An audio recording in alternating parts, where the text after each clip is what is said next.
Our forever First Lady, Imelda Romualdez Marcos, and the First Sister, Irene Marcos Araneta. Of course, the most special guest of all is tama yung sinabi ni Gob, our forever First Lady Imelda Marcos. It's very clear to us that if you are going to be a good Ilocano, if you are going to be a good Filipino, then you must be willing to sacrifice everything, including your life, for the Filipino, for the Philippines. But we must maintain always our dignity, and we must always respect the dignity of every Filipino. And not only respect the dignity of every Filipino, but we must fight for the dignity of every Filipino. We will not allow for any great power, any person, to humiliate or to put down any Filipino. When I was still a boy, and he would constantly say, and that was something that was anathema to all of his thinking and all of his policies. Mga kababayan, ang Pangulo ng Republika ng Pilipinas, His Excellency Ferdinand R. Marcos Jr.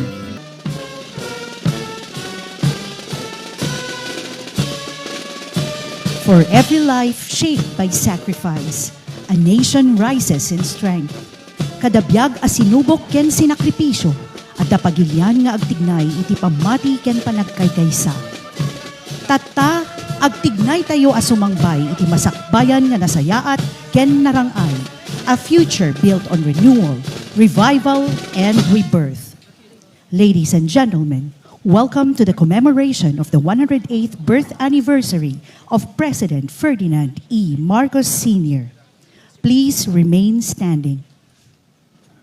Tanghal!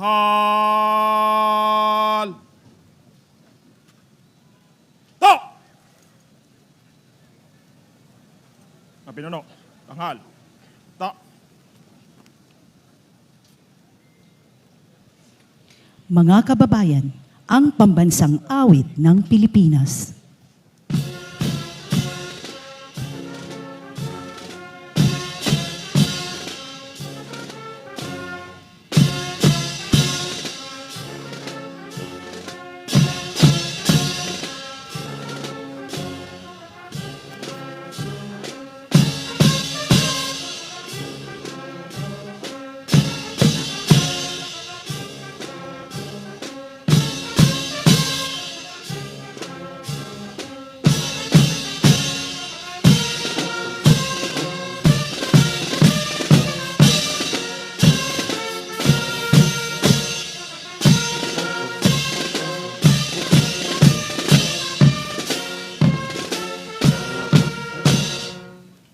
Pinuno, baba. Ta. Ano dala? Alis. Baba. Ta.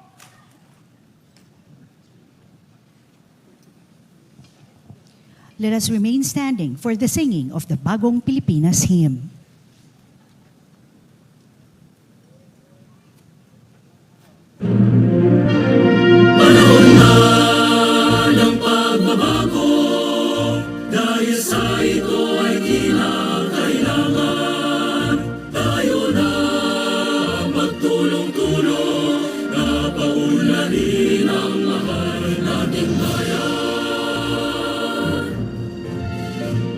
Gawin ang pagbabago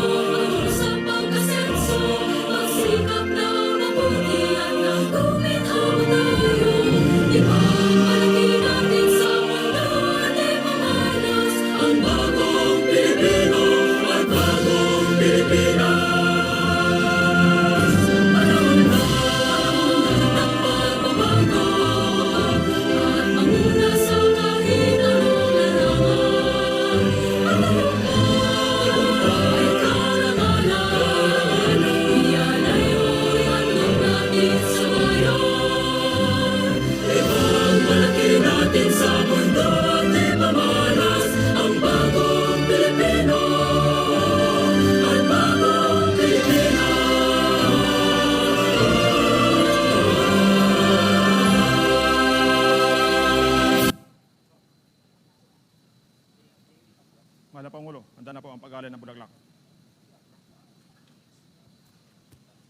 Napinuno. Tap sa kanan. Harap. Sulong. Kad.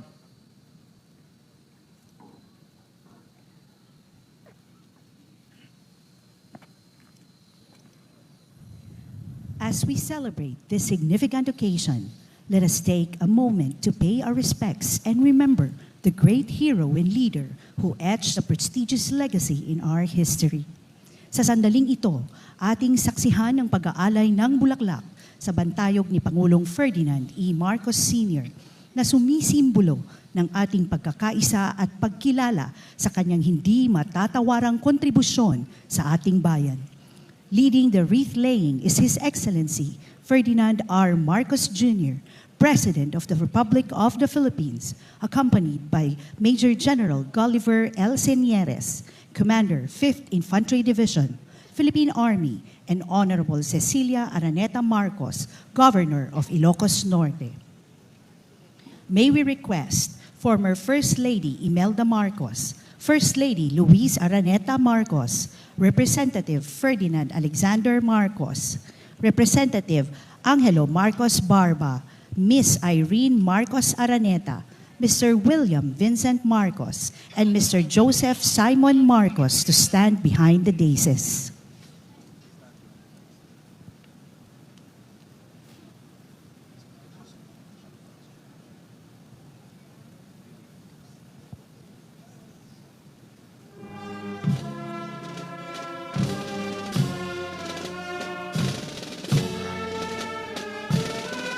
Napinuno. Tap sa kanan. Harap. Sulong. Kad.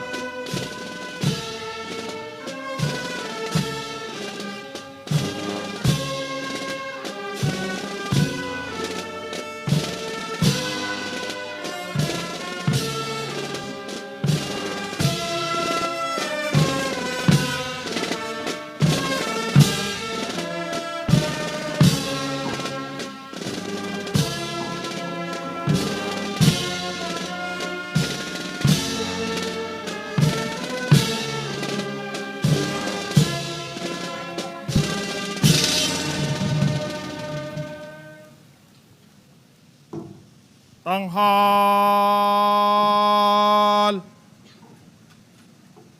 Ta! Napinuno. Tanghal. Ta!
Napinuno. Aba. Ta. Nadala. Kalis. Baba. Ta. Napinuno. Tap sa kaliwa. Harap. Sulong. Kad.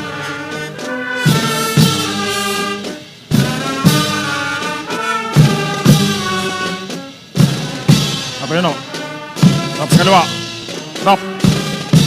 Pasulong. Cut. 3, 4, 5, 6, 7, 8.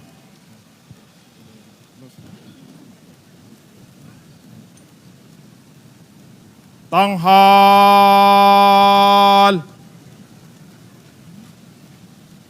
Ta! Kapino. Tanghal. Ta. Kapino. Baba. Ta.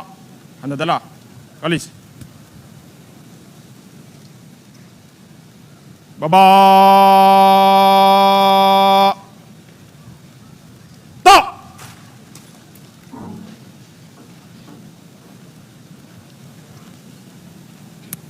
Mahal na Pangulo. Tapos na po ang pag-aalay.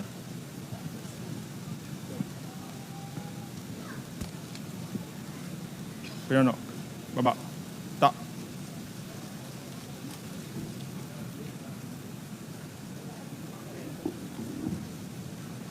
Piano. Nadala. Kalis. Pasulong.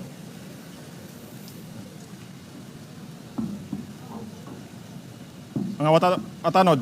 Sumulunan.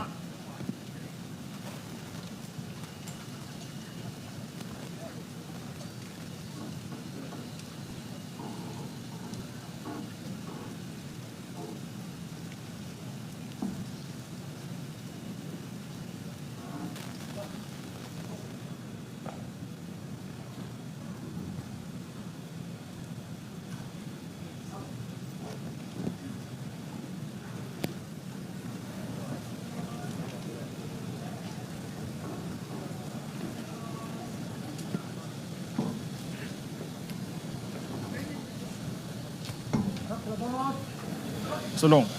Kad. Tinawag si Kong Sandro Lito.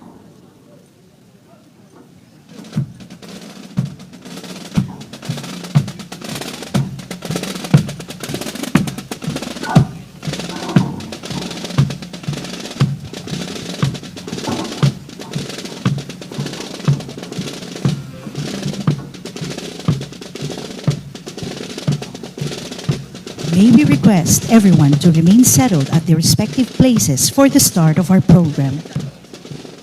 Diyan po nagtatapos ang pag-aalay ng bulaklak.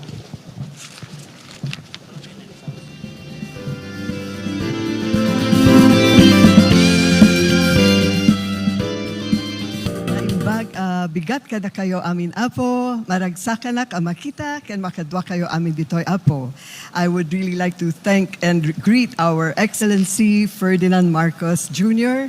and our beloved First Lady Lisa Araneta Marcos and our forever First Lady Imelda Romualdez Marcos.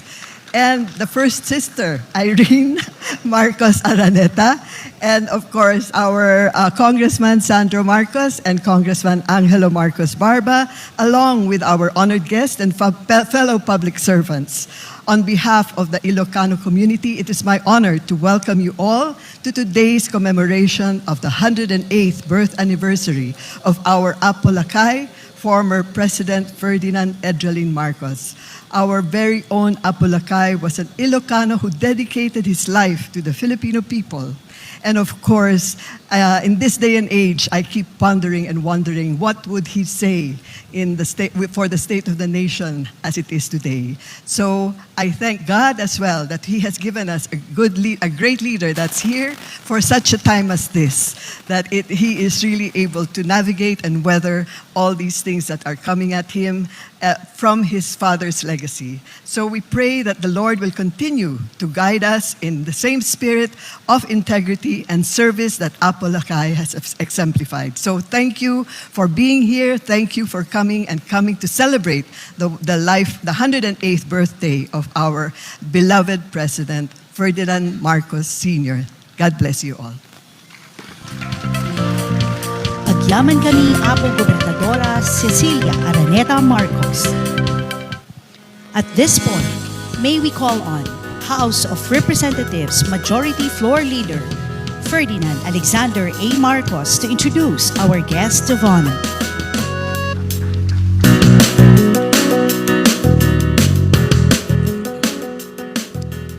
Kagayem, ken kakabsat, ti Pangulo, ti Pilipinas, His Excellency Ferdinand Romualdez Marcos Jr.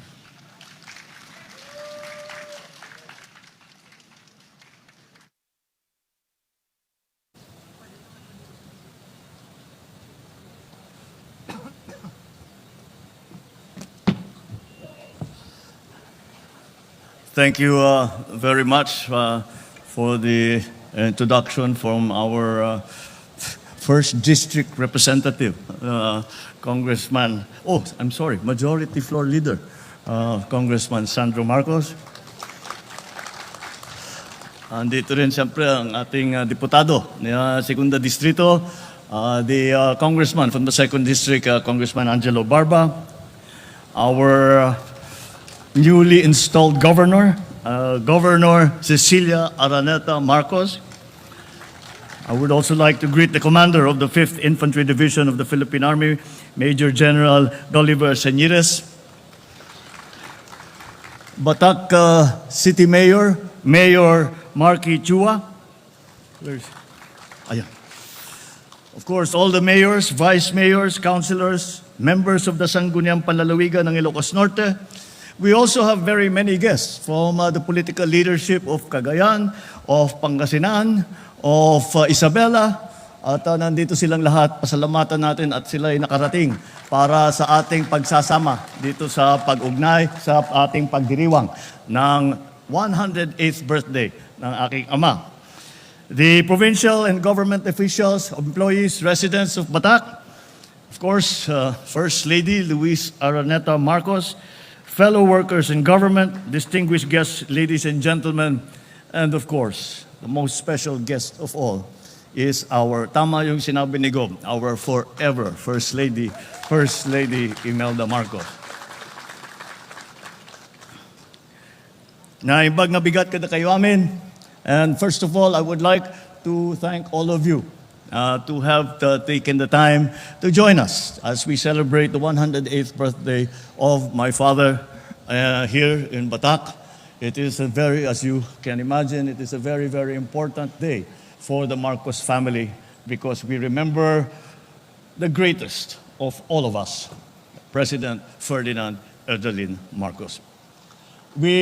Whenever we come and commemorate the life of Ferdinand Marcos, whenever we go back and relive the life and the life of service of Ferdinand Marcos, not only when he was president, but through his entire life, what we always can see and what is always spoken of is the great legacy that he has left us. It is a legacy of service. It is a legacy of sacrifice. It is a legacy wherein he made it very clear to us that if you are going to be a good Ilocano, if you are going to be a good Filipino, then you must be willing to sacrifice everything, including your life, for the Filipino, for the Philippines. We must always remember that to provide good service, to be able to bring good service to our people, then that is that will need, that we must remember, we must be motivated by the lessons that he left with us, the lessons that we must exercise good judgment and always side with the national interest and the interest of Filipinos.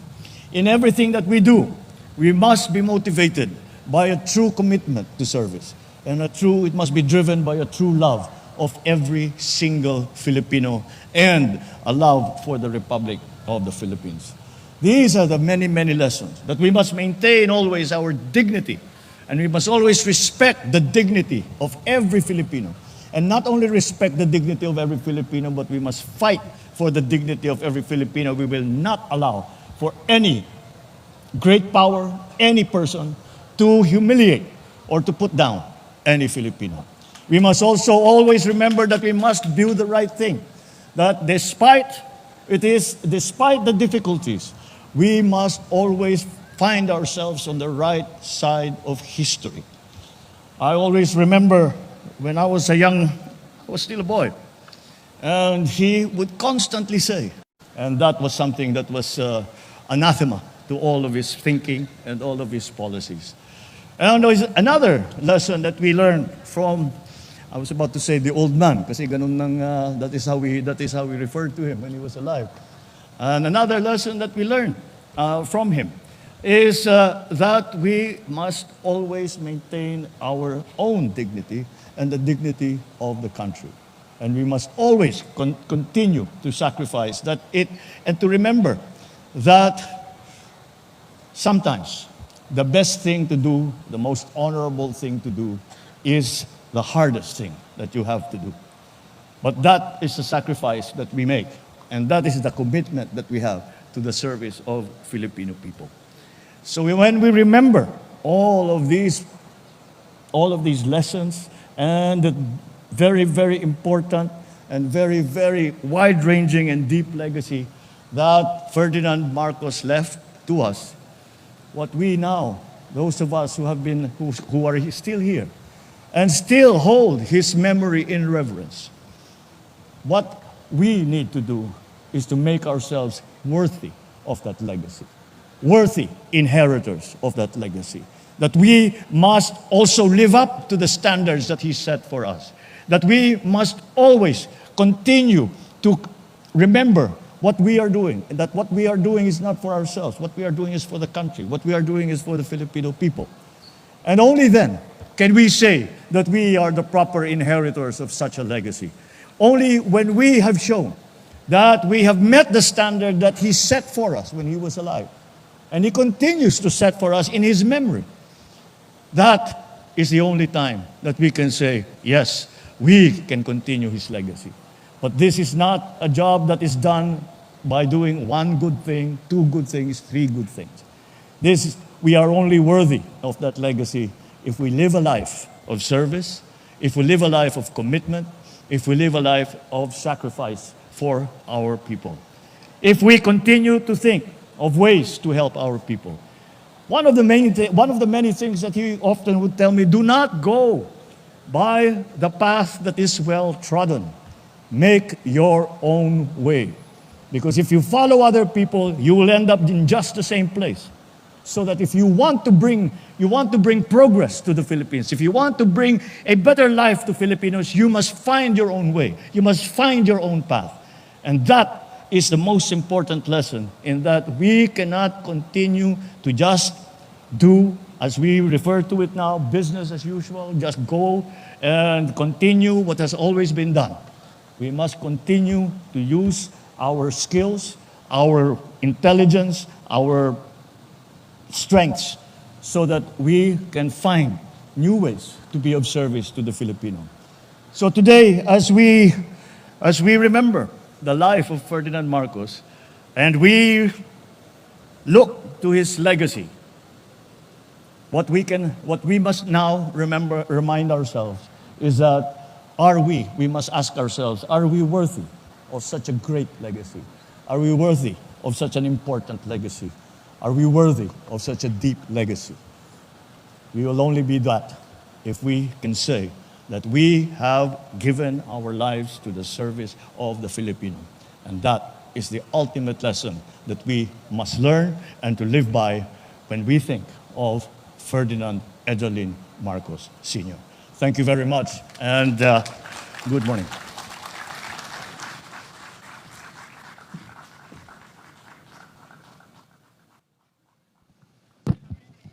Maraming salamat, mahal na Pangulo. And now, may we request the President to kindly grant us a photo opportunity.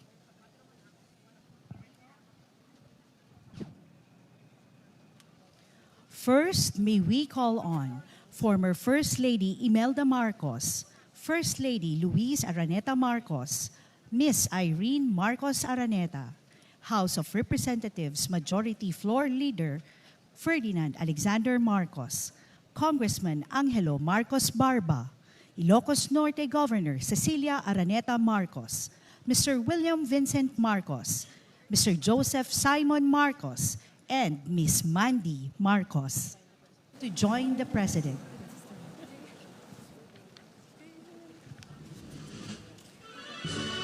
Ilocos Norte Provincial Government officials and members of the Sangguniang Panlalawigan, please stand by.